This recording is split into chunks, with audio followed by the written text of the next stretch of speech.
这是一个惊天动地的巨变，一个曾经被炒得沸沸扬扬的神话，在一夕之间土崩瓦解。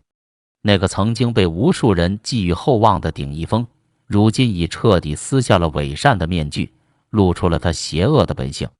他正是步入了那个被世人所不齿的跑路阶段。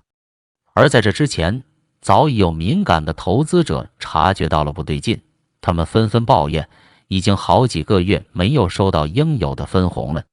鼎一峰这颗埋藏多时的千亿巨雷，终于在这个寒冷的冬日来临。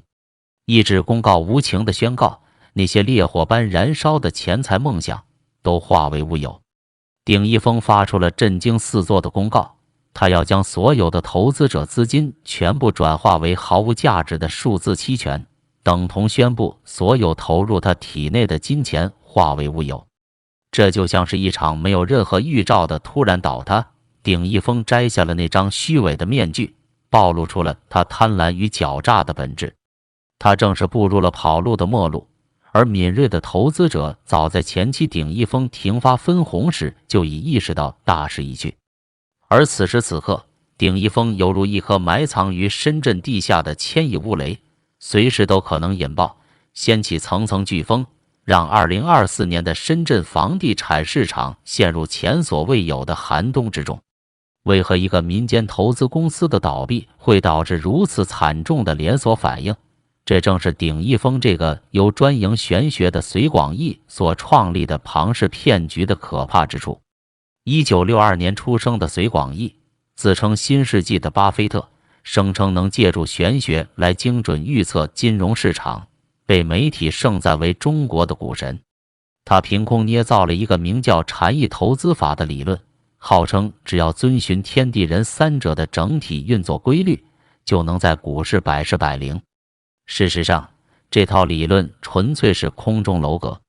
但在中国这个迷信盛行的社会，他竟一时风靡无数投资界大佬。2011年，隋广义携手马小秋成立了神秘组织鼎一峰。在这位女士的配合下，隋广义彻底张牙舞爪，散不起他的末日狂想。马小秋，一位散发异域风情的大美女，外号东方女魔头。她的一举一动充满神秘感，参加国际会议，录制说唱专辑，撰写哲学著作，无所不包。在隋广义躲在帷幕后的操纵下，马小秋将鼎一峰推向更广阔的境界。他们疯狂举债并购公司，在世界各地收买支持者，甚至还出入高层，与多位政要谈笑风生。在他们的包装下，鼎一峰就像一个神秘高深、前景一片光明的投资帝国。于是，无数投资者被吸引而来，纷纷把家当竭力奉献。事实上，鼎一峰不过是一家披着金融外衣的庞氏骗局。他们靠制造各种高风险理财产品来敛财，承诺可口的利息，却从未进行过合法的投资运作。所有老投资者的回报都依赖于新进入者源源不断的充值，这与民间流传的各种传销组织别无二致。只不过鼎一峰运用了隋广义那套禅学理论来进行包装，并且搞得神神秘秘的，投资者们才更加信以为真。而在这个过程中，巨鳄并不是没有察觉端倪，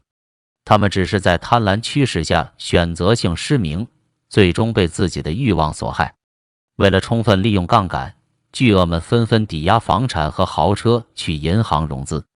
而融来的资金连体毛都不留一根，全部奉上了鼎一峰的神坛。最初的几年，套利如梦如幻，后来房价下跌，他们又改抵押豪车，现在资金一断，却已深陷泥潭。如今鼎一峰内部出现断裂，隋广义和马小秋的魔咒减失效力，他们再也支撑不起那些天文数字的承诺，只得将投资者的金钱全部变为毫无价值的数字期权。正如我们开始所述，命运却将他们无情推下万丈高崖。于是那些豪车、房产也将在接二连三的暴雷中土崩瓦解。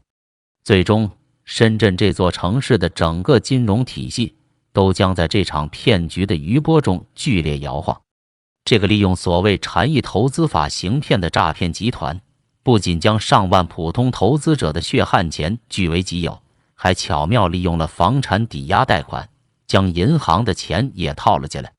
在深圳，保守估计就有几万人通过抵押房产从银行取得贷款，再将资金狂潮般地灌输到鼎一峰的怀抱里。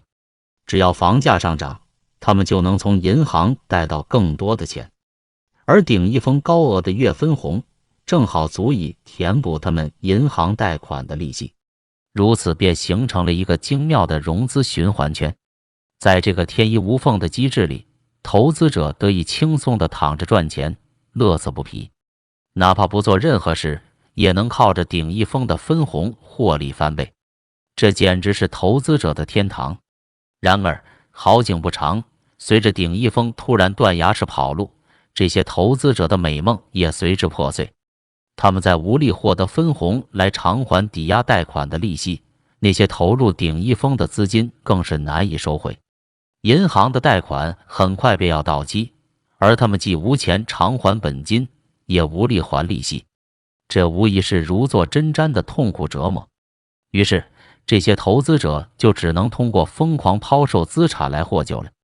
他们将抵押的房产拼命出手，并以低价变卖豪车，只求尽快赎回那些压在头上的巨额债务。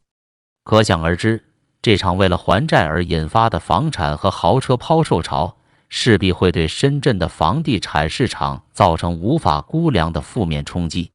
原本就处在低迷状态的楼市，在遭遇这万众一心的抛售风暴，势必雪上加霜，雪崩式下跌。而鼎一峰背后的两大核心人物隋广义和马小秋，更是道貌岸然的大骗子。他们声称要将东方文化与投资技巧结合，发明出所谓的禅意投资法，来精准预测市场走势。但实际上，这纯粹是他们行骗的伎俩。鼎一峰推出的那些高收益的理财产品，根本不存在任何真实的投资标的，也没有丝毫的风控措施，完完全全是敲诈式的骗局。他们既具有非法性，又有极强的利诱性，还向社会大众敛财。而鼎一峰事件只是整个杠杆楼市的冰山一角，在深圳乃至全国范围内，还隐藏着无数建立在高房价基础上的杀猪盘。他们靠借新还旧、击鼓传花来维持运转，表面繁荣，实则脆弱。这起丑闻充分暴露了中国整个社会的溃烂。舆论一边痛斥隋广义等人的行径，一边又对鼎一峰那似是而非的高收益充满好奇。中国人彷徨在对金钱的极度渴望与安宁生活的纠结中，丧失了最基本的判断力。于是只要套上个新鲜的外衣，哪怕是在明显的骗局，也能轻易愚弄中国人。这种思维定势使中国整个民族都活在恐惧与被欺骗的阴影下。中国人何时才能摆脱这些枷锁，真正的辨别是非，追求属于自己的生活呢？